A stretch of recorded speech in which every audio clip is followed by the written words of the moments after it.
ذكر أو أنثى وهو مؤمن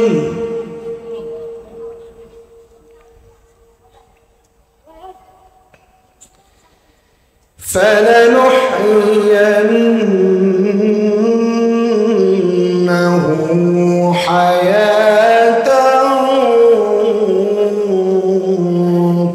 طيبة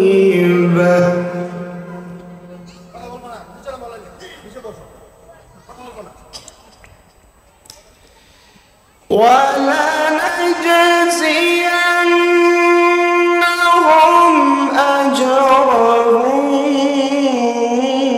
بأحسن ما كانوا يعملون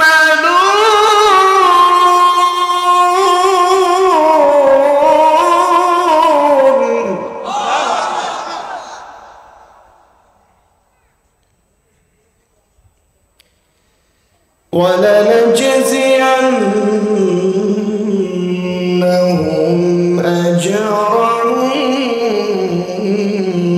بأحسن ما كانوا يعملون.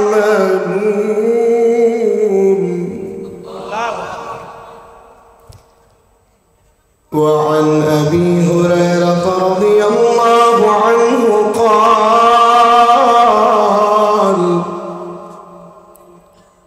قال رسول الله صلى الله عليه وسلم: بني الإسلام على 5: شهادة أن لا إله إلا الله وأن محمدا عبده ورسوله وإقام الصلاة وإيتاء الزكاة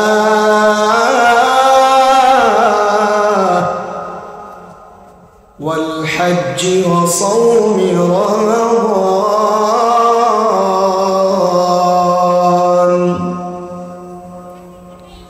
صدق الله المولانا العظيم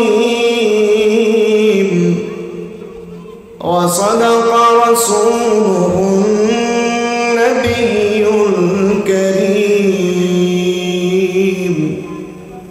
ونحن على ذلك من الشاهدين والشاكرين والذاكرين والحمد لله رب العالمين.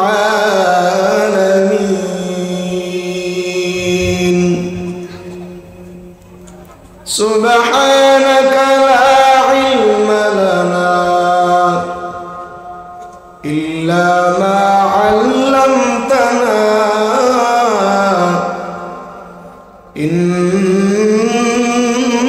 إنك أنت العليم الحكيم.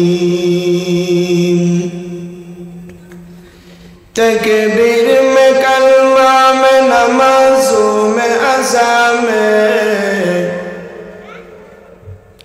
تکبیر میں کلمہ میں نمازوں میں عزا میں اے نام الہی سے ملا نام محمد اے نام الہی سے ملا نام محمد.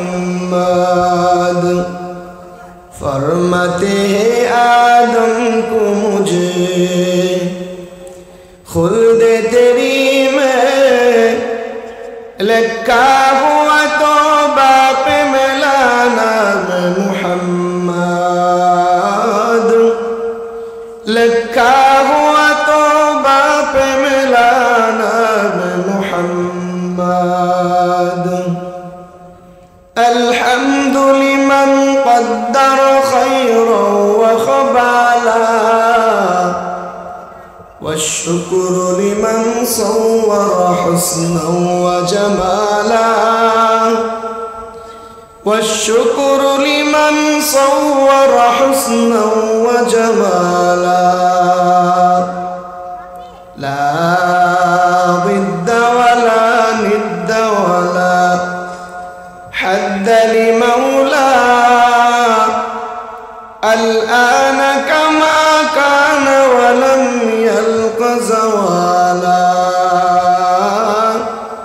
الآن كما كان ولم يلق زوالا لا إله إلا الله لا إله إلا الله لا إله إلا الله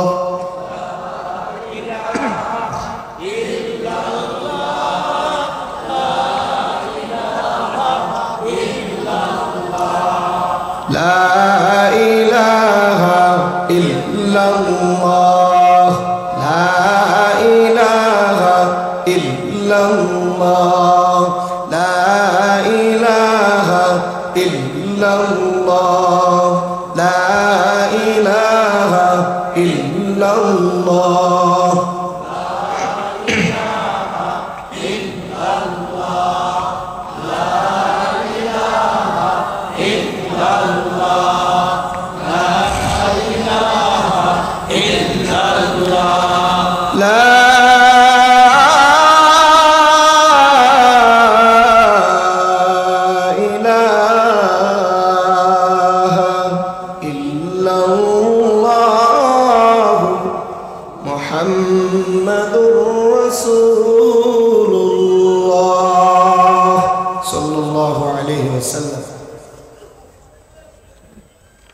আলহামদুলিল্লাহ এনায়েতনগর জামে মসজিদ ও এলাকাবাসীর উদ্যোগে পঞ্চম তাফসীরুল কোরআন মাহফিলে উপস্থিত সম্মানিত সভাপতি আলহাজ বিল্লাল হোসেন সাহেব মুতাওয়াল্লি এনায়েতনগর জামে মসজিদ উপস্থিত আছেন মাহফিলে আজকের সম্মানিত প্রধান অতিথি আলহাজ আসলাম সাহেব সভাপতি এনায়েতনগর জামে মসজিদ MD Evergreen dyes chemical limited উপস্থিত আছেন আজকের মাহফিলের প্রধান আলোচক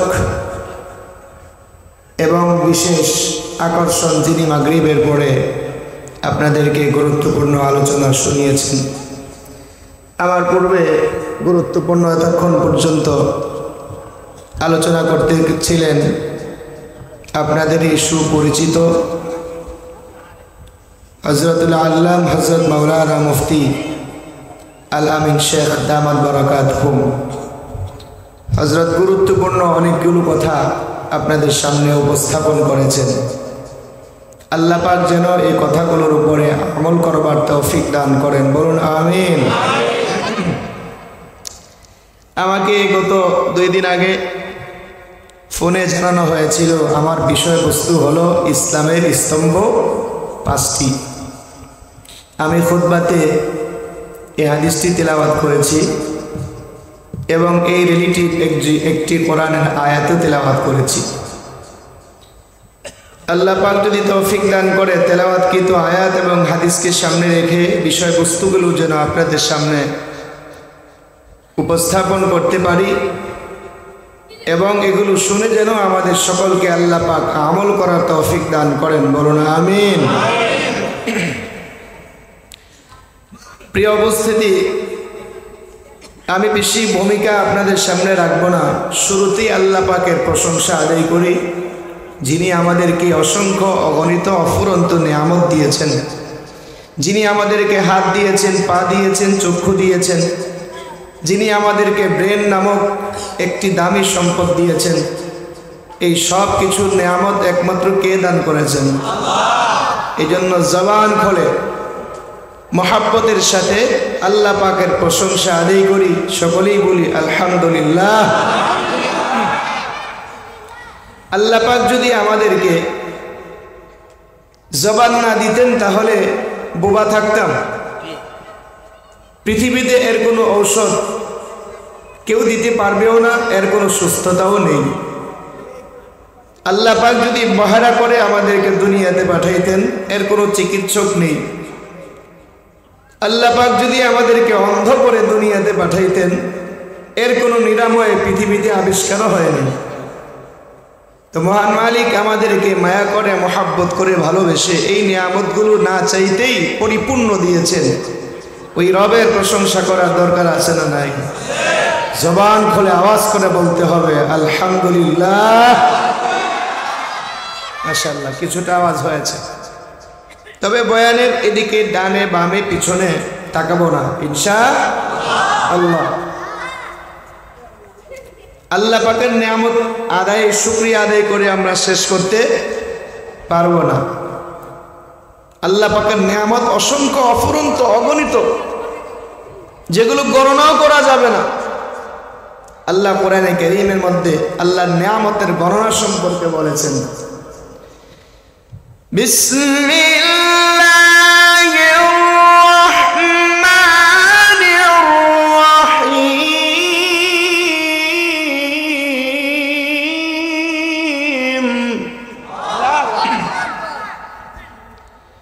ওয়া ইন তাউদ্দু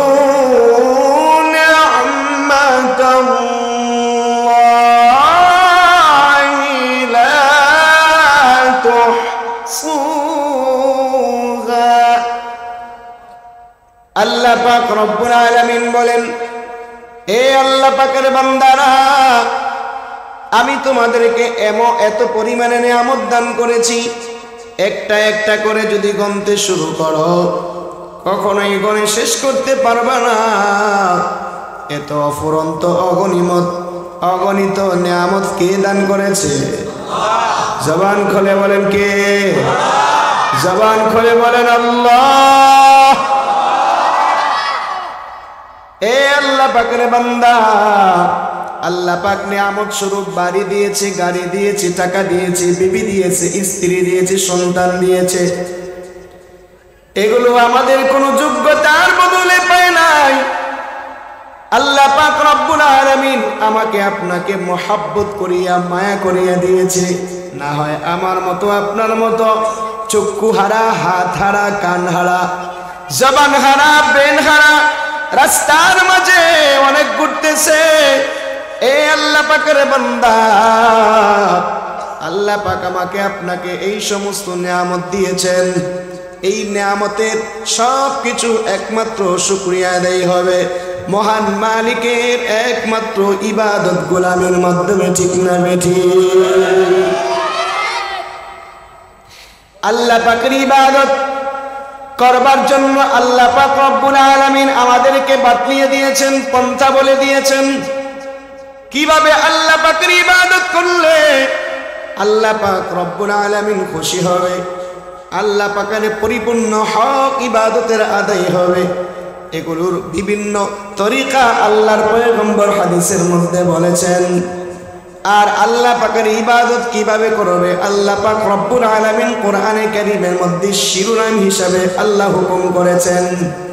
এ আল্লাহ পাকের বান্দা, আল্লাহ পাক রব্বুল আলামিন সূরাতুন নাহলের 94 নম্বর আয়াতের মধ্যে আল্লাহ পাক বর্ণনা করেন, যেই আয়াতটি আমি আপনাদের সম্মুখে খুতবার ভিতরে আমি তেলাওয়াত করেছি। আল্লাহ পাক রব্বুল আলামিন বলেন, মান আমিলা সালিহান মিন যাকারিন আও উনসা ওয়া হুয়া মুমিন ফালানুহয়িন্নাহু হায়াতান তাইয়্যিবাহ। আল্লাহ পাক রব্বুল আলামিন বলেন, তোমাদের মাঝে যারা নরনারী, যারা ঈমান গ্রহণ করছে এবং নেক আমল করেছে, যারা তোমাদের মাঝে নরনারী নেক আমল করে, ওয়া হুয়া মুমিন, পয়গম্বর বলে সে হলো, আল্লাহ বলে সে হলো মুমিন। আর যদি কোনো ব্যক্তি মুমিন হয়ে যায়, কোনো ব্যক্তি যদি ইমানদার হয়ে যায়, কোনো ব্যক্তি যদি আল্লাহর উপর বিশ্বাস করে, আল্লাহ বলে ফালানুহিয়ান্নাহু হায়াতান তাইয়্যিবা, আমি তাদেরকে উত্তম সুন্দর পবিত্রময় জিন্দেগি আমি দান করব। ওয়ালানাজজিয়ান্নাহুম আজরাহুম বিআহসানি মা কানু ইয়ামালুন। আল্লাহ পাক রব্বুল আলামিন বলেন, তারা যে প্রতিদানের জন্য যে কাজ করবে, আমি আল্লাহ তাদেরকে প্রতিদান পরিপূর্ণভাবে দান করব।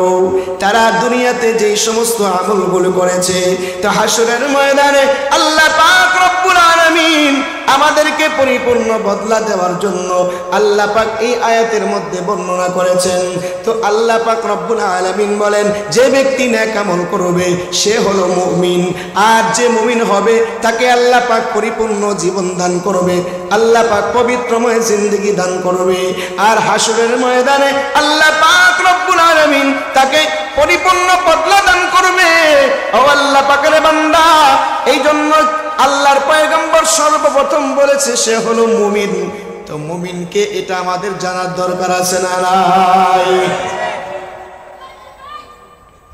ইসলামের স্তম্ভ 5টি রয়েছে, যার মধ্যে ইসলামের 5টি স্তম্ভ আছে মুসলমান, 5টি গুণ যার মধ্যে আছে, তার ভিতরে ইসলামের পরিপূর্ণতা আছে, তার ভিতরে ঈমানের পরিপূর্ণতা আছে। যার ভিতরে 5টি গুণ থাকবে না, তার ভিতরে পরিপূর্ণ ঈমান থাকবে না। এই জন্য ইসলামের স্তম্ভ হলো 5টি। ও আল্লাহ পাকের বান্দা, হাদিসটি বুখারী শরীফে আছে, মুসলিম শরীফে আছে, মিশকাতের 3য় নম্বর হাদিস। পয়গম্বর জনাবে মুহাম্মদুর রাসূলুল্লাহ সাল্লাল্লাহু আলাইহি ওয়াসাল্লাম থেকে আবু হুরায়রা রাদিয়াল্লাহু আনহু হাদিসটি বর্ণনা করেন। ওয়া আন আবি হুরায়রা রাদিয়াল্লাহু আনহু قال قال النبي সাল্লাল্লাহু আলাইহি ওয়াসাল্লাম, আল্লাহর পয়গম্বর বলেন, বুনিয়াল ইসলামু আলা খামস, 1 নাম্বার শাহাদাতি আল্লাহ ইলাহা ইল্লাল্লাহ। পয়গম্বর বলেন ইসলামের স্তম্ভ খুঁটি হলো 5টি। একটা তাবু বানাইবার জন্য 5টা খুঁটির দরকার হয়, 4 কোণায় 4টা, মাঝখানে একটা দেওয়া হয়, তখন এটা পরিপূর্ণ সুন্দর একটা ডিজাইনের তাবু হয়। ঠিক না বেঠিক? এক কোণার মধ্যে একটা যদি না থাকে অসম্পূর্ণ দেখা যাবে, আরেক কোণায় যদি 2টা না থাকে তাবুর তেমন একটা বোঝা যাবে না। মাঝখানেরটা না থাকলে তখন তাবুর অস্তিত্বই থাকবে না। এই আল্লাহ পাকের বান্দা, আল্লাহ পয়গম্বর জনাবে মুহাম্মদুর রাসূলুল্লাহ সাল্লাল্লাহু আলাইহি ওয়াসাল্লাম হাদিসের মধ্যে বর্ণনা দিয়েছেন, ইসলামের স্তম্ভ খুঁটি হলো 5টা। 5টা পরিপূর্ণ যার মধ্যে থাকবে তার ঈমান পরিপূর্ণ হবে। ঈমানের অনেকগুলো শাখা আছে, সবগুলো বর্ণনা করা যাবে না। যেহেতু ইসলামের স্তম্ভ 5টির বিষয়ে বর্ণনা করার হাদিস পড়েছি, এই 5টির বিষয়ে আপনাদের সম্মুখে কথা বলবো। 1 নাম্বার শাহাদাতি আল্লাহ ইলাহা ইল্লাল্লাহ ওয়া আন্না মুহাম্মাদার রাসূলুল্লাহ ওয়া ইকামিস সালাহ ওয়া ইতাইজ যাকাত ওয়াল হজ্জি ওয়া সাওমি রমাদান। পয়গম্বর বলে 1 নাম্বার হলো এই কথা সাক্ষ্য দেওয়া আল্লাহ পাক ছাড়া অন্য কোনো মাবুদ নাই। ঠিক না বেটে? ইবাদতের উপযুক্ত একমাত্র আল্লাহ, আল্লাহকে ছাড়া আর কেউ ইবাদতের উপযুক্ত নেই। মুসলমান একমাত্র গোলামি করব কার? ইবাদত করব যার, গোলামি করব তার। ঠিক না বেঠি?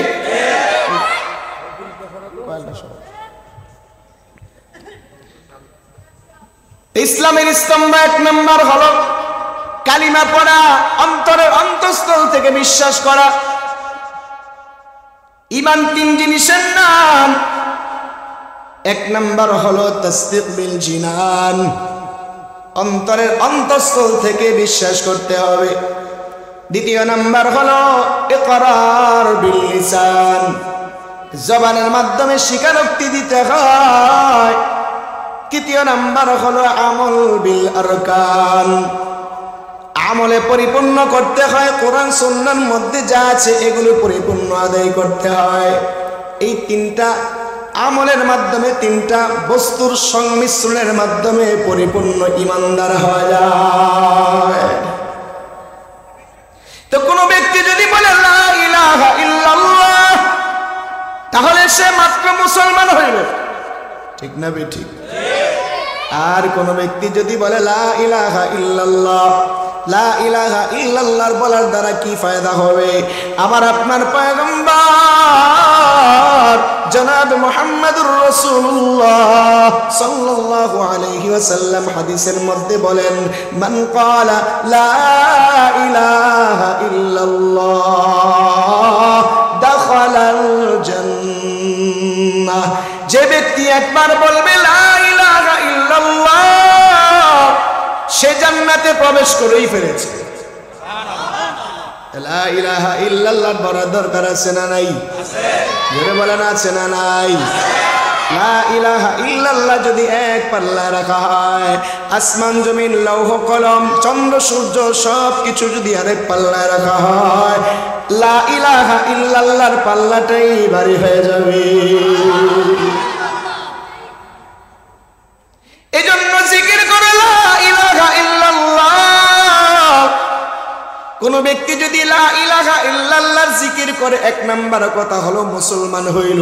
দ্বিতীয় নাম্বার কথা হলো অন্তরের যে জংগুলো আছে, অন্তরের যে ময়লা আছে, গুনাহের যেগুলো কালো ছাপ পড়ে গেছে, লা ইলাহা ইল্লাল্লাহ বলার দ্বারা তার অন্তরের কালো দাগগুলো, গুনাহের দাগগুলো মুছে যায়।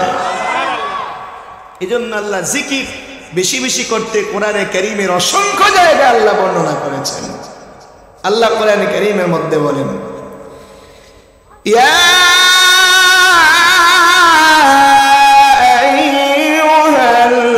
আইয়ুহাল্লাযীনা আমানু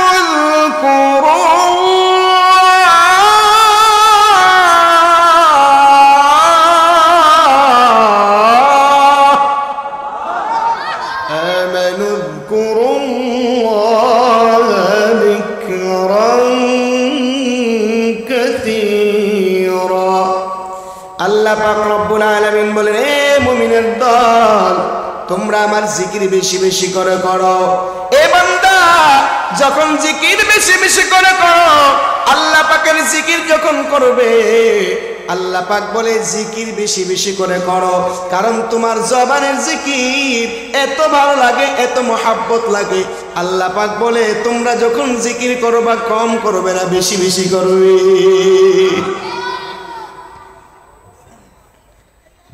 আবু হুরায়রা থেকে হাদিসটি বর্ণিত, বুখারীর একবারে শেষ হাদিস।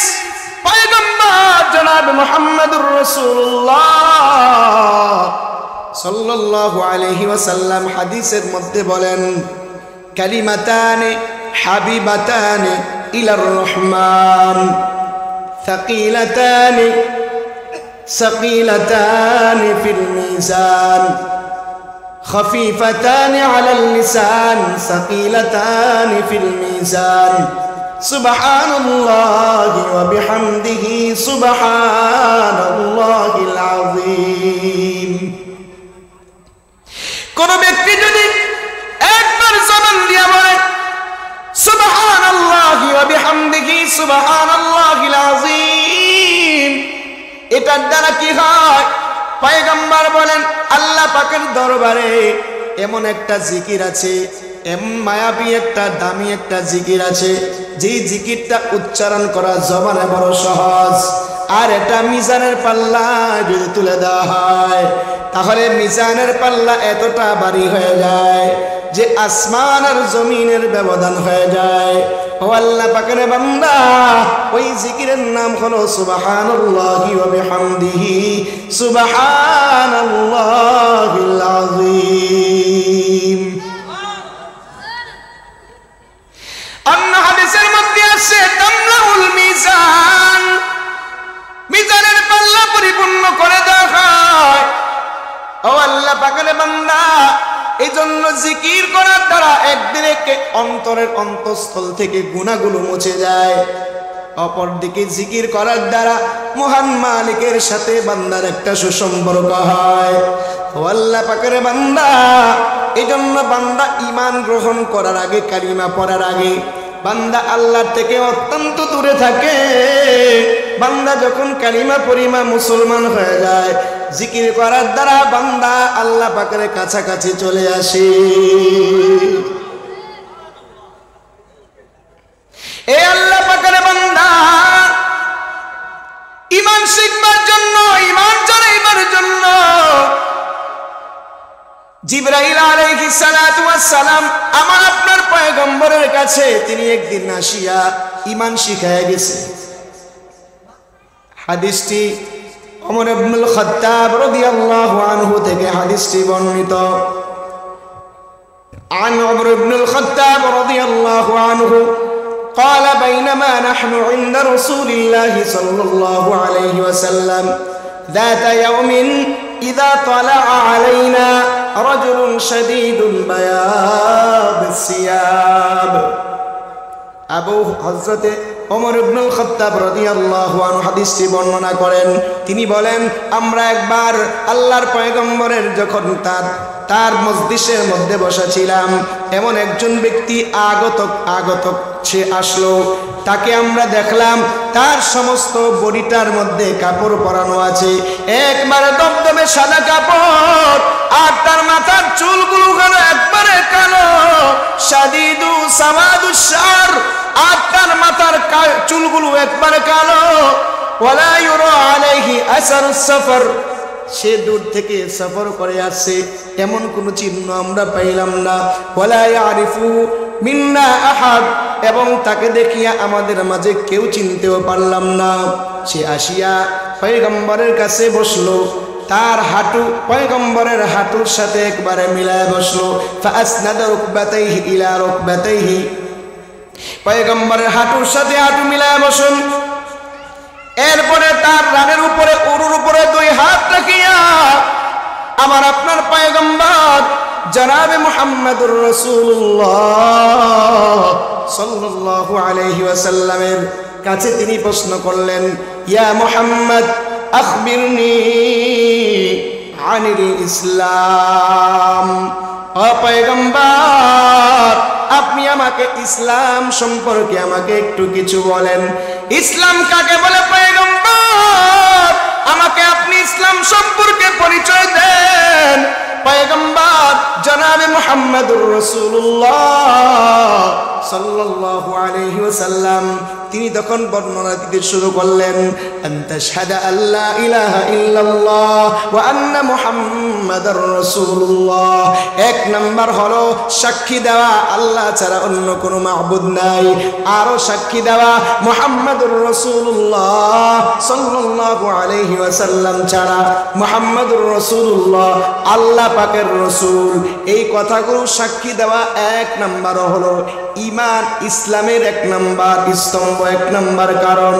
ও আল্লাহ পাকের বান্দা, তারপরে পয়গম্বর বলেন, ওয়াতুকিমাস সালাত ওয়া তুতিয়াজ যাকাত ওয়াল হজ ওয়া সাওমি রমাদান। আল্লাহর পয়গম্বর তখন বলেন, 5 ওয়াক্ত নামাজ আদায় করা, এরপরে যাকাত প্রদান করা, তারপরে রমজানের রোজা রাখা, হজ যাদের উপরে ফরজ হয়েছে, যাদের সামর্থ্য আছে, সামর্থ্যবানদের উপরে হজ জীবনে একবার হলেও পালন করা। পয়গম্বর যখন এইভাবে তিনি বর্ণনা দিতে শুরু করলেন, তখন আগন্তুক ব্যক্তি যে পয়গম্বরের কাছে প্রশ্ন করেছেন, পয়গম্বরকে তখন বললেন, ক্বালা সাদাকতা, আপনি সত্য বলেছেন। এ মুসলমানের দল, সাহাবায়ে কেরাম উপস্থিত ছিলেন। উপস্থিত সাহাবায়ে কেরাম আশ্চর্য হয়ে গেল।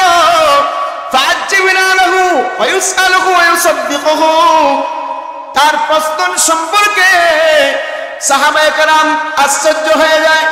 এরপরে আবার দেখা যায় সে প্রশ্ন করার পরে যখন জবাব দেওয়া হয় তখন সে আবার বলে আপনি সত্য বলেছেন। এই একটা অবস্থা দেখিয়া সাহাবায়ে কেরাম আশ্চর্য হয়ে গেল।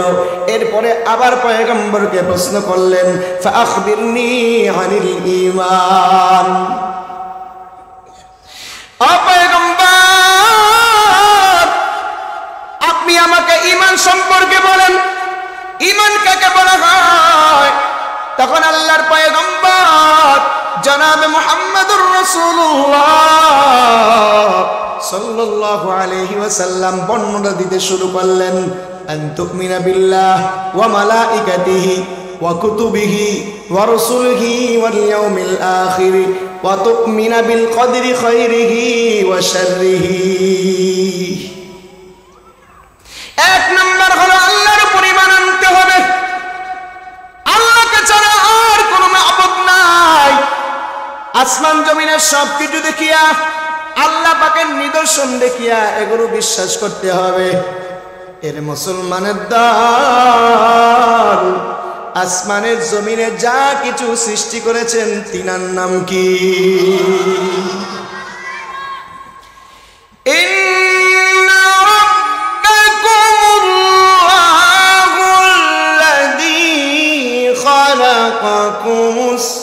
إن ربكم الله الذي خلق السماوات والأرض في 6 أيام।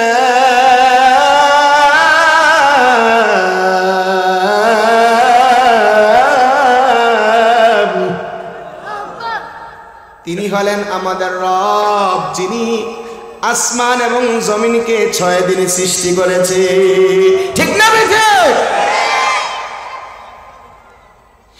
ইউগশিল লাইলা ওয়ান নাহারা হাসীতাও ওয়াশ-শামসা ওয়াল কমারা ওয়ান নুজুম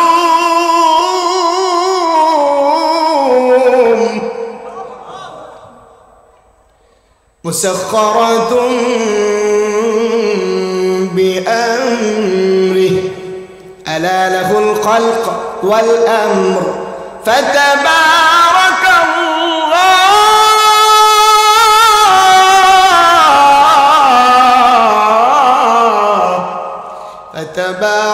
الله أحسن الخالقين। আল্লাহ পাক রব্বুল আলামিন বলেন রাতের পরে দিন আসে। আল্লাহ পাক রাতের অনুগত দিনকে আল্লাহ পাক করেছেন। দিনের পরে রাত আসবে, রাতের পরে দিন আসবে। এইভাবে আল্লাহ পাক রব্বুল আলামিন সাজিয়ে দিয়েছে। আল্লাহ পাক সূর্য বানিয়েছে, আল্লাহ পাক চাঁদ বানিয়েছে, আল্লাহ পাক গ্রহ নক্ষত্র বানিয়েছে। এ আল্লাহ পাকের বান্দা, এগুলোর আবার সিস্টেম করেছে একমাত্র আল্লাহ। আল্লাহ পাক এরপরে আবার বলে আলা লাহুল খালক ওয়াল আমর। এগুলো কে বানিয়েছে এবং যিনি এগুলো বানিয়েছে তিনারই হুকুম পালন করতে হবে। ঠিক না? আসমান বানিয়েছে আল্লাহ, জমিন বানিয়েছে আল্লাহ, পাহাড় বানিয়েছে আল্লাহ, ঝর্ণা বানিয়েছে আল্লাহ, নদী নালা বানিয়েছে আল্লাহ। পৃথিবীর মধ্যে যত নিয়ামত আমরা দেখি, এর মুসলমানের দল এই নিয়ামতগুলো বানায় আল্লাহ পাক আমাকে আপনাকে দিয়েছে জীবন যাত্রা করার জন্য, জীবন আমাদেরকে পরিচালনা করবার জন্য। এগুলো ব্যবহার করিয়া জীবনটাকে বাঁচায়া আমরা চলার জন্য আল্লাহ দিয়েছে। এ মুসলমান, আল্লাহ পাক আবার বলে দিয়েছে এই সব নিদর্শন তোমাদের জন্য আমি বানিয়েছি জীবন যাত্রার জন্য। মনে রাখতে হবে বহুমত্ব, সার্বভৌমত্ব, হুকুম একমাত্র জমিনের মধ্যে। আসমান জমিন যিনি বানিয়েছে তার হুকুম ছাড়া জমিনে আর কোন হুকুম চলতে পারে? আল্লাহ বলেন ইনিল হুকমু ইল্লা লিল্লাহ।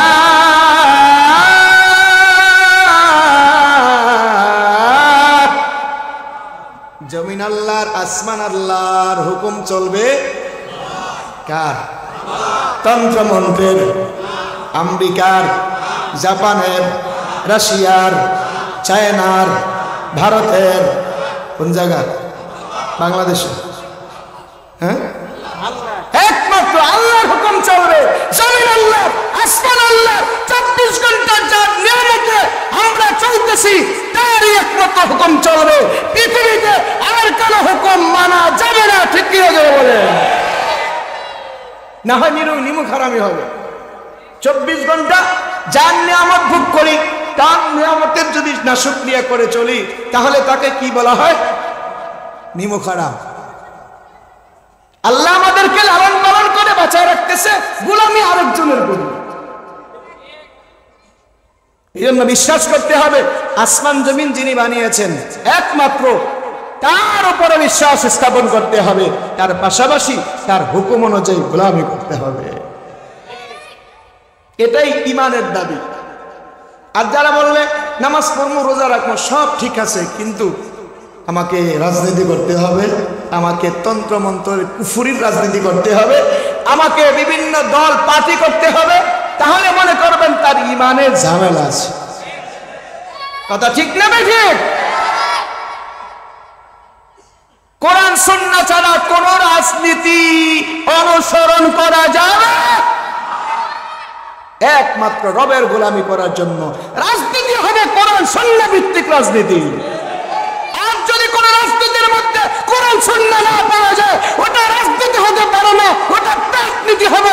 পেটনীতি কোনো মুসলমান মেনে নিতে পারে না।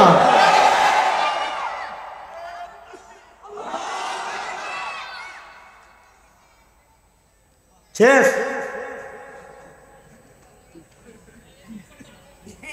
এটুকুই। এখন যদি কয়ে যে ভারতের সৈন্য এই এনায়তনগরের দরজা পর্যন্ত রাজনীতি আপনার টানে তাকবীর স্লোগান করেন, এই রাস্তা দিয়ে দেউরা যে বিসিক দিয়ে পলা পলা কই যাইব? ঠিক না বেঠি? এই ইমান থাকলে চলবে নাকি 1000 যদি সৈন্য হয় আমি একাই যথেষ্ট? এমন সব পাওয়ার, এমন ইমানের জজবানিয়া মাশাআল্লাহ বিল্লাহি স্লোগানের তাকবীরের স্লোগান দিলে নাস্তিক মুরতাদ ইহুদির গোষ্ঠী নাসারার গোষ্ঠী পালায় যেতে বাধ্য হবে। এই আত্মবিশ্বাস রাখতে হবে, কারণ সামনের যুদ্ধ খুব কাছাকাছি। গুজওয়ায়ে হিন্দ, হিন্দুদের সাথে মুসলমানের যুদ্ধ হবে। এটা সম্ভবত বাংলাদেশ থেকে শুরু হবে। ঠিক না বেঠিক? এই জন্য এই জজবা ঠিক রাখার দরকার আছে না নাই? আল্লাহ আসমান জমিন বানিয়েছেন, আল্লাহ পাকের হুকুম যখন যেটা আসবে সেই অনুযায়ী মানতে হবে। কোন ব্যক্তির হুকুম অনুযায়ী চলা যাবে? আল্লাহর হুকুম ছাড়া অন্যের গোলামি করলে এটাকেই কুফরি বলা হয়। আল্লাহকে ছাড়া অন্যকে মানলেই এটাকে শিরিক বলা হয়। আন তুমিনা বিল্লাহ, এক নম্বর হলো ঈমান আনয়ন করা। পয়গম্বর তিনি যখন ঈমান কাকে বলে বর্ণনা দিতেছে, বলে আন তুমিনা বিল্লাহ ওয়া মালাইকাতিহি ওয়া কুতুবিহি ওয়া রুসুলিহি ওয়াল ইয়াউমিল আখির। এক নাম্বার হলো আল্লাহকে বিশ্বাস করতে হবে। দ্বিতীয় নাম্বার হলো ফেরেশতাদের একটা জাতি আছে, এই জাতি আল্লাহর গোলামির মধ্যে 24 ঘন্টা লিপ্ত থাকে। আল্লাহ পাকের হুকুমের বাহিরে তারা চলতে পারে না। আল্লাহ পাক তাদের ব্যাপারে কোরআনে কারীমের মধ্যে আল্লাহ বর্ণনা করেছেন, يسبحون الليل والنهار لا يفترون।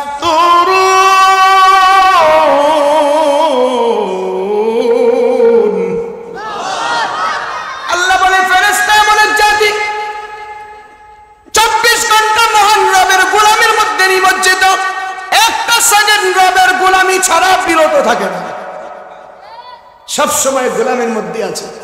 কখনো আল্লাহ পাকের হুকুমের বাহিরে তারা চলে না। এরা হল এমন জাতি, এই জাতি একটা আছে, এটা বিশ্বাস করতে হবে। তৃতীয় নাম্বার ওয়া কুতুবিহি, আসমানের 104টা কিতাব আছে, 100 সহিফা, আর 4টা হলো শ্রেষ্ঠ কিতাব। 4টা কিতাবের নাম জানেন তো? কোরআন, ইনজিল, জাবুর, তাওরাত।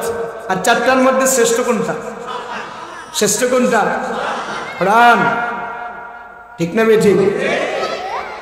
আর আসমানের যে কিতাবগুলো আল্লাহ দিয়েছেন 104টি কিতাব, 103 কিতাবের কোনো অস্তিত্বই নাই, একমাত্র অস্তিত্ব আছে কোরআনে। ঠিক না বেঠিক? এই জন্য আল্লাহ এই কোরআনের অস্তিত্ব সম্পর্কে ঘোষণা দিয়ে চ্যালেঞ্জ করেছেন, কিয়ামতের আগ পর্যন্ত কোরআনের কোনো যাররা পরিমাণে কোনো ভুল থাকবে না। বাকি সবগুলোর ভিতরে এখন উল্টাপাল্টা হয়ে গেছে, একমাত্র ঠিক আছে আল কোরআন। আল্লাহ এই জন্য কোরআনে কারীমের মধ্যে ঘোষণা দিয়ে বলেন, যালিকাল কিতাবু লা রাইবা ফীহি।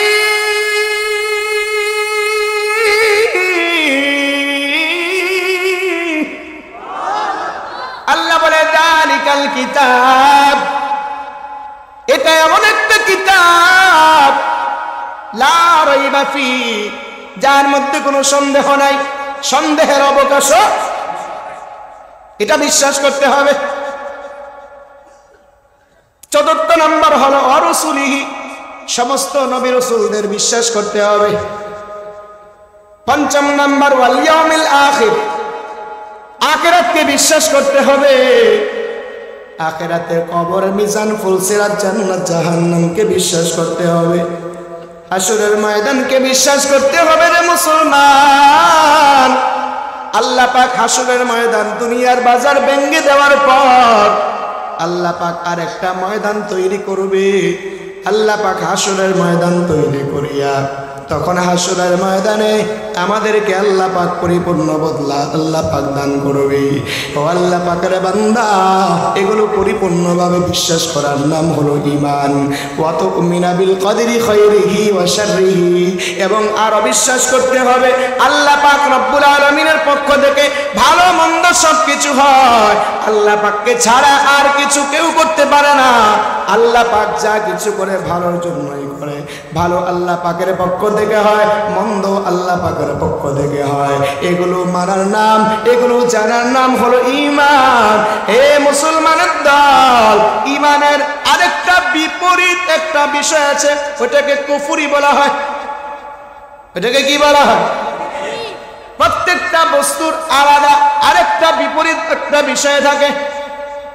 এই বিপরীত, ঈমানের বিপরীত হলো কুফরি, ঈমানের বিপরীত হলো শিরকি। ঠিক না বেঠিক? তো শিরিক প্রথমত 2 প্রকার। 1 নম্বর হলো শিরকে আকবার, বড় শিরিক। 2য় নম্বর হলো শিরকে আসগর, ছোট শিরিক। শিরিক আবার 3 প্রকার। 1 নম্বর হলো আল্লাহর পয়গম্বর বলেন, 1 নম্বর পয়গম্বরের হাদিসের ব্যাখ্যা বিশ্লেষণ করে ফুকাহায়ে কেরাম শিরিককে 3 প্রকারে বিভক্ত করেছেন। 1 নম্বর হলো ইতিকাদ, শিরকুল ইতিকাদ, অর্থাৎ বিশ্বাসের শিরিক। বিশ্বাসের শিরিক কেমন? বিশ্বাসের শিরিকটা হলো এরকম যে এই কথা বিশ্বাস করা যে আমার আল্লাহও সন্তান দিতে পারে, আবার আমার পীর বাবাও সন্তান দিতে পারে। সন্তান দেওয়ার মালিক কি? জোরে কয় না। সন্তান দেওয়ার মালিক একমাত্র আল্লাহকে ছাড়া সন্তান কেউ দিতে পারে না। আল্লাহকে ছাড়া ব্যবসা কেউ দিতে পারে না। আল্লাহকে ছাড়া বড়লোক কেউ বানাইতে পারে না। আল্লাহকে ছাড়া একমাত্র ব্যবসার উন্নতি কেউ করতে পারে না। সব কিছু একমাত্র করে কে? এই কথা বিশ্বাস করার সাথে সাথে আবার যদি চিন্তা করে আমার পীর বাবাও পারে, আমার দরবারের বাবাও পারে, তাবিজ দিলেও হয়, এটা যদি কোনো ব্যক্তি তাবিজের পাওয়ার, বাবারের পাওয়ার, কোনো ব্যক্তি দরগার মধ্যে গিয়া সেজদা দেয়, কবরে সেজদা দেয়, মাকসাদ উদ্দেশ্য যদি থাকে আমি সেজদার মাধ্যমে বাবার কবর থেকে সন্তান নিতে আসছি, আমি বাবার কবর থেকে ব্যবসা নিতে আসছি, বাবার কবর থেকে চাকরি নিতে আসছি, এই বিশ্বাস যদি কারো থাকে তাহলে সে 1 নম্বর শিরক করলো আল্লাহ পাকের সাথে। ওই শিরককে বলা হয় শিরকুল ইতিকাদ। ঈমান চলে যাবে। তাহলে সবকিছু দেনেওয়ালা কে? সবার বলতে হবে কে? সন্তান দেনও আল্লাহ, নেনও, এটা বিশ্বাস করা, এটাকে 1 নম্বর বলা হয়। 2 নম্বর শিরক হলো শিরকুল আকওয়াল, জবানের শিরিক, জবানের কিছু শিরিক আছে যেগুলো আমরা কথায় শিরিক করি। মনে করেন নাস্তা দিয়ে হট করে বাইরে হয়েছে, উষ্টা খায় পড়ে গেছে, আরে কার সারা জানি দিকে দাঁড়িয়েছিলাম রে, কয় কি কয় না, কয় কি কয় না। গত 2 দিন আগে মাহফিলে গিয়েছিলাম ওইদিকে, সম্ভবত কিশোরগঞ্জ। আমাদের ড্রাইভার এর গাড়িতে একটু সমস্যা দিয়েছে, কিছুক্ষণ পরপরই একটা ঝামেলা করে, ঝামেলা করে কয় সময়টা খুব খারাপ। এই যে একটা কথা, এটাকে কি বলা হয়? কথার শিরিক বলা হয়। কোন একটা কাজ করলো, ওই কাজের উপরে সেটাকে চাপায় দিল, বলল এর চেহারা দেখার কারণে, এর কথা শোনার কারণে, এর দেখার কারণে আজকে আমার খারাপই আসছে। এটাও এক পর্যায়ে শিরিক, এটাকে কথার শিরিক বলা হয়। এগুলো বিশ্বাস করা যাবে না। ঘর থেকে অনেকে বের হওয়ার সময়, সফরে বের হওয়ার সময় কুত্তা ডাকলে সফরে মঙ্গল হয় না, কাক ডাকলে সফরে মঙ্গল হয় না। এই জাতীয় সামাজিকভাবে অনেক প্রচলন আছে যেগুলোকে বিশ্বাস করলে ঈমান চলে যায়, ঈমান থাকে না। এ মুসলমান, আরেকটাকে বলা হয় শিরকুল আফআল, কাজের শিরিক। যেমন আল্লাহকে ছাড়া অন্যকে সিজদা দেওয়া, আল্লাহকে ছাড়া মাজারে সিজদা দেওয়া, আল্লাহকে ছাড়া পয়গম্বরকে সিজদা দেওয়া, আল্লাহকে ছাড়া পীর বাবাকে সিজদা দেওয়া, আল্লাহকে ছাড়া অন্য বস্তুর, মাছের, গাছের, মূর্তির পূজা করা, মূর্তির ইবাদত করা, এটা শিরকে আকবার, বড় শিরিক। তো এই 3 প্রকার শিরিক থেকে বাঁচার দরকার আছে না নাই? জোরে বলেন, আছে না নাই? তো প্রথমত শিরিক কয় প্রকার? কয় প্রকার? বড় শিরিক, ছোট শিরিক। তো বড় শিরিক আবার কত প্রকার? বড় শিরিক কত প্রকার? একটা হলো বিশ্বাসের শিরিক, দ্বিতীয় নাম্বার হলো জবানের শিরিক, তৃতীয় নাম্বার কাজের শিরিক। এই 3 শিরিক থেকে বাঁচার দরকার আছে না নাই? আরেকটা শিরিক হলো, এটাকে বলা হয় শিরকে আসগার, ছোট শিরিক। অর্থাৎ আমি টাইটুই পইরা, পাঞ্জাবি পইরা, জুতা লাগায়, চশমা লাগায়া সবার আগে মসজিদে যেতে হবে, যাইলে মানুষ আমাকে দেখলে বলা হয় যে এই এলাকার মনে হয় এই বড় লিডার। ঠিক না? মানুষকে দেখার না কাজ করা, এটা যে কোনো কাজ হইতে পারে। কেউ যদি চিন্তা করে যে এই তোর কুত্তাটা আমার বাড়ির 3টা বাজে গিয়া তোর আমার বাড়ির কাছাকাছি ডাকে, আমার দেখলে খালি ঘেসে, এমন করে তোর কুত্তাটা আটকায় রাখি, তো কে সমস্যা কি? তুমি 3টা বাজে ঘুমাও, তোমার কুত্তা দেখলে ঘেসে, এটা কারণটা কি? কারণ 3টা বাজে আমি উঠতে উঁচু করি, আমি তাহাজ্জুদ পড়ি, তোর কুত্তা আমার ডিস্টার্ব করে। এটা বোঝার উদ্দেশ্য কি? উদ্দেশ্য হলো বুঝাইতে চাইতেছে কথার মাধ্যমে যে আমি তো প্রতিদিন উঠে তাহাজ্জুদ পড়ি। অর্থাৎ কোনো একটা ইশারা দিয়া বোঝায় আমি বড় সুফি, আমি বড় দরবেশ, আমি বড় আলেম, আমি বড় ব্যবসায়ী, আমি বড় চাকরিজীবী, আমি বড় ব্যবসায়ী, আমি বড় টাকাওয়ালা, আমি বড় সুন্দর। এগুলো যদি কোনো ব্যক্তি কোনো আমলের কারণ মাধ্যমে এটা যদি মানুষের কাছে প্রকাশ করে, ইঙ্গিত দেয়, তাহলে এটাও এক ধরনের শিরকের পর্যায়ে চলে যায়। এই ধরনের কর্মকাণ্ড থেকে বাঁচার দরকার আছে না নাই? যেটা কয় না, আছে না নাই? ইবাদত কর্ম একমাত্র কার জন্য? যেটা বলে না কার জন্য? এই 3টা শিরিক থেকে আমরা বেঁচে থাকবো। আল্লাহর পয়গম্বরের কাছে হযরতে ওই ব্যক্তি, আবার আগন্তুক ব্যক্তি আরেকটা প্রশ্ন করলেন যে আমাকে আবার বলেন, আখবিরনি আনিল ইহসান, ইহসান কাকে বলে? ইহসান কাকে বলা হয়? তখন আগন্তুক ব্যক্তির জবাব বলা হয়েছে, أن تعبد الله كأنك تراه فإن لم تكن تراه فإنه يراك। এ মুসলমানের দল, যখন ইবাদত করবে তখন একমাত্র ইবাদত করার সময় কাকে দেখে দেখে ইবাদত করবে? জোরে বলে না কাকে? ইবাদত করার সময় একমাত্র আল্লাহকে দেখে দেখে ইবাদত করবে। এরে মুসলমানের দল, আপনি নামাজের জায়নামাজের মধ্যে দাঁড়ায় আছেন, আপনাকে এমন একটা মানসিকতা নিয়ে আল্লাহর দরবারে দাঁড়াইতে হয়, মনে করতে হবে আপনি আরশে আজিমের মধ্যে রবের সামনে গিয়া নামাজের মধ্যে দাঁড়ায়া আল্লাহ পাককে দেখে দেখে ইবাদত করতেছেন। এমন একটা মন মানসিকতা নিয়ে নামাজের মধ্যে যদি দাঁড়ায় যেতে পারো, এর মুসলমানের দল, ওই নামাজ আল্লাহ পাকের দরবারে কবুল হয়ে যাবে। নামাজের মধ্যে বামে তাকানো যাবে না, ডানে তাকানো যাবে না, দুনিয়াবি চিন্তা ফিকির করা যাবে না। নামাজের মধ্যে বিভিন্ন দুনিয়াবি চিন্তা থেকে দূরে থাকতে হবে। নামাজ যখন তিলাওয়াত করবে, তিলাওয়াতের প্রত্যেকটা অক্ষরের দিকে তাকায় তাকায় তিলাওয়াত করতে হয়। তিলাওয়াতের করার সময় নামাজের প্রত্যেকটা শব্দের তিলাওয়াতের অক্ষরের দিকে, অর্থের দিকে, তাফসীরের দিকে তিলাওয়াত করতে হয়। এর মুসলমানের দল, এইভাবে যদি ইবাদত করা যায়, তখন আল্লাহ পাকের মহব্বত ওই বান্দার প্রতি অন্তরে সৃষ্টি হয়। আর যদি আল্লাহকে দেখে দেখে ইবাদত করবার সামর্থ্য না থাকে, এমন মন মানসিকতা না থাকে, তো মনে করতে হবে আমি ইবাদত করতেছি, আল্লাহকে আমি না দেখলেও আমার আল্লাহ আমার দিকে তাকায় আছে। ঠিক না বেঠি?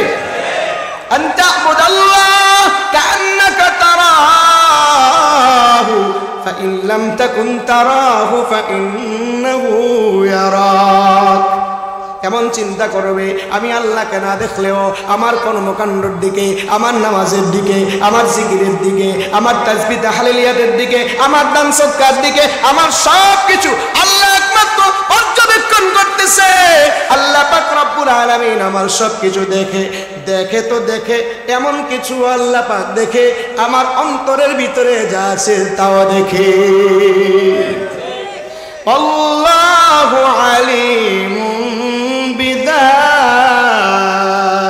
সুদূর।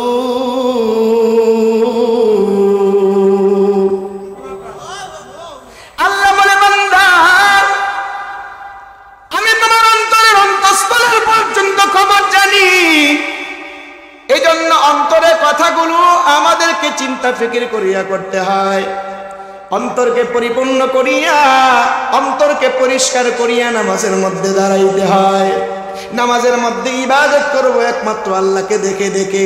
এটা না পারলে মনে করব আল্লাহ আমার দিকে তাকায় আছে, এটাকে ইহসান বলা হয়।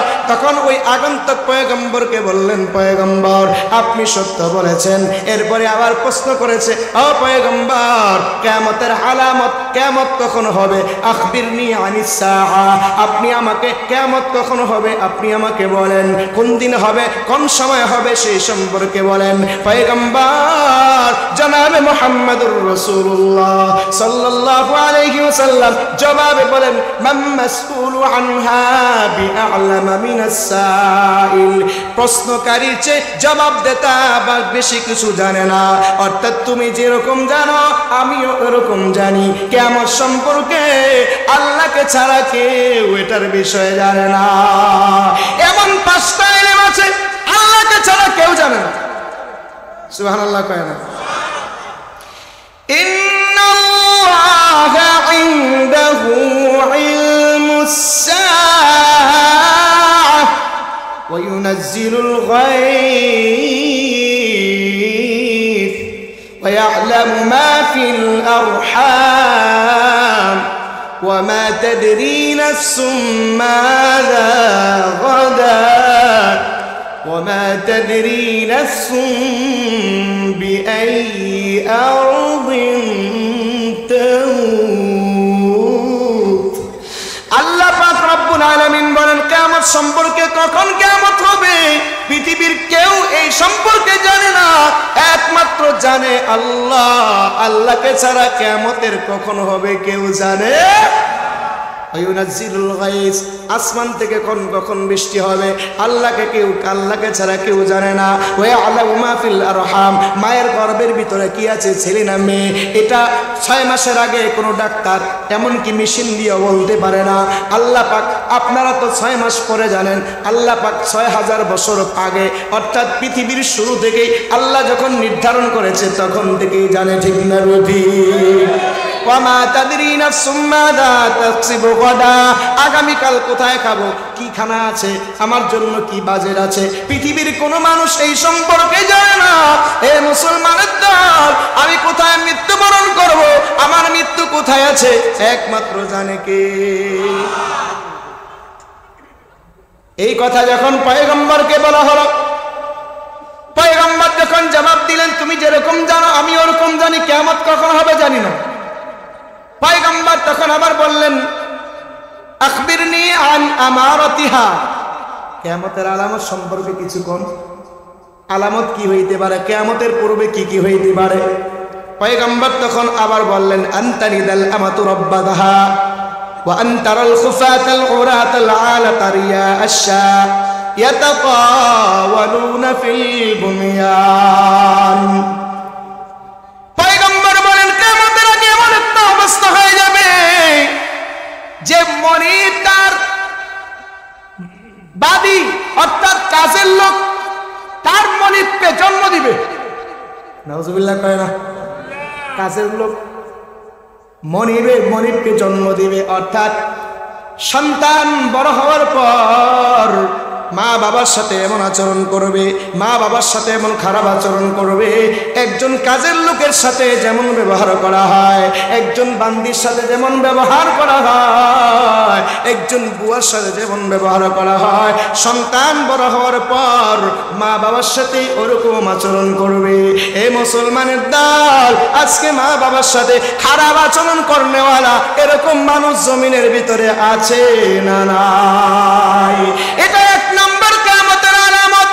আল্লাহ পাকের বান্দা, আল্লাহ পাক রব্বুল আলামিন কোরআনে কারীমের মধ্যে বলেন, মা বাবাকে কষ্ট দেওয়া যাবে না, মা বাবাকে দুঃখ দেওয়া যাবে না, মা বাবাকে ধমক দেওয়া যাবে না। আল্লাহ পাক কোরআনে কারীমের মধ্যে বর্ণনা করেছেন, ওয়া কাযা রাব্বুকা আল্লা তা'বুদু ইল্লা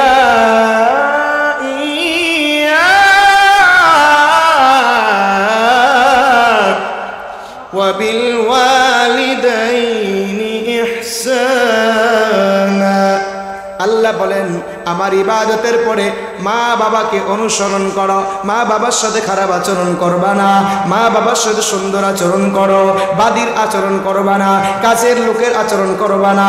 এই আল্লাহ পাকের বান্দা, মা বাবার সাথে সুন্দর মিষ্টি ভাষায় কথা বলো।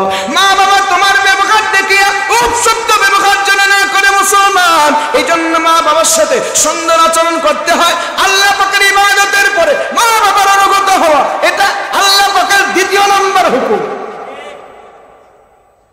এই জন্য মা বাবার সাথে খারাপ আচরণ করবো, কে হাত তুলেন তো? মাশাআল্লাহ মাশাআল্লাহ, করবো না, কে কে হাত তুলেন? নারে তাকবীর। আল্লাহ পাক মা বাবার সাথে সুন্দর আচরণ করার মন মানসিকতা দান করে, বলুন আমিন। হাদিসটা শেষ করে দিচ্ছি যেহেতু হুজুর এসে গেছে। এরপরে পয়গম্বর বলেন, ওয়া আনতারাল খুফাতাল উরালাতা আলা রিয়া আশা ইয়াতাতাওয়ালুনা ফিল বুনিয়ান। এমন কিছু মানুষের আবির্ভাব হবে যারা খালি পায়ে রাস্তায় হাঁটতো, জুতা পরার টাকা ছিল না, খালি গায়ে হাঁটতো, জামা পরার টাকা যাদের কাছে ছিল না, এক বেলা খাইতো, তিনবার না খায় থাকতো, রাস্তার মধ্যে এমন ভাবে চলতো। কিছু মানুষ দেখা গেছে যুগের বিবর্তন আর পরিবর্তনের কারণে এরা বড় হয়ে দেখা গেছে সমাজের বড় নেতা হয়ে গেছে, টাকাওয়ালা হয়ে গেছে, উঁচু বিল্ডিং করেছে, এখন অহংকার করছে। হামসে বড় নেহি কোন হয়, হামসে বড় কোন হয়? ঠিক না বেঠিক? আমি এলাকার বড়, আমার চেয়ে বড় কেউ নেই। রাসূলুল্লাহ বলেন, যখন এই দৃশ্য দেখবা মনে করবা এটা কিয়ামত খুব কাছাকাছি। এখন এগুলো অহরহ চলতেছে, ঠিক না বেঠিক? টাকা হয়েছে স্কুলের সভাপতি আমি হব, টাকা হয়েছে মাদ্রাসার সভাপতি আমি হব, টাকা হয়েছে সভাপতি আমাকে হইতে হবে, এটাই আজকে চলতেছে। মনে রাখবেন, এটা কিয়ামতের আলামত। টাকা এক জিনিস, মসজিদের বিষয়বস্তু ভিন্ন জিনিস, এটা কিয়ামতের আলামত। এরপরে পয়গম্বর এই কথাগুলো বলার পরে সুম্মান তালাকা মালিয়া, ওই ব্যক্তি চলে গেল। এরপরে রাসূলুল্লাহ সাল্লাল্লাহু আলাইহি ওয়াসাল্লাম বলেন, ইয়া উমার আতাদরি মিনাস সাইল, তুমি কি চিনো এটা কে? এরপরে বলেন, হযরত ওমর বলেন, আল্লাহু ওয়া রাসূলুহু আ'লাম। ইয়া রাসূলুল্লাহ, এটা কে আমি তো জানি না, এটার বিষয়টা আল্লাহ এবং আল্লাহর রাসূলই ভালো জানেন। রাসূলুল্লাহ বলেন, ফাইন্নাহু জিবরিল আতাকুম ইউআল্লিমুকুম দীনুকুম, এটা তো জিবরাইল, তিনি আসছিল তোমাদের দ্বীন শিখতে। সুবহানাল্লাহ। তাহলে এই বিষয়বস্তুগুলো হাদিসের মধ্যে এসেছে। এক নাম্বার হলো তিনি ইসলাম সম্পর্কে প্রশ্ন করেছিলেন, দ্বিতীয় নাম্বার তিনি ঈমান সম্পর্কে প্রশ্ন করেছিলেন, তৃতীয় নাম্বার ইহসান সম্পর্কে প্রশ্ন করেছিলেন, চতুর্থ নাম্বার কিয়ামত সম্পর্কে প্রশ্ন করেছিলেন, বলতে পারে নাই এরপরে আলামত সম্পর্কে প্রশ্ন করেছিলেন। তো রাসূলুল্লাহ পাঁচটা প্রশ্ন করার পরে তিনি তখন চলে গিয়েছেন। তো আল্লাহ পাক রব্বুল আলামিন আমাদের সকলকে আলোচনাকৃত বিষয়বস্তুর উপর আমল করার তৌফিক দান করেন। তা ইসলামের স্তম্ভ কয়টা? এক নাম্বার কি?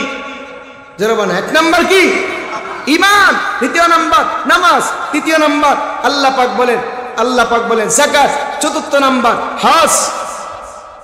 পঞ্চম নাম্বার রমজানের রোজা। কাছে না দূরে? যারা কয় না কাছে না দূরে।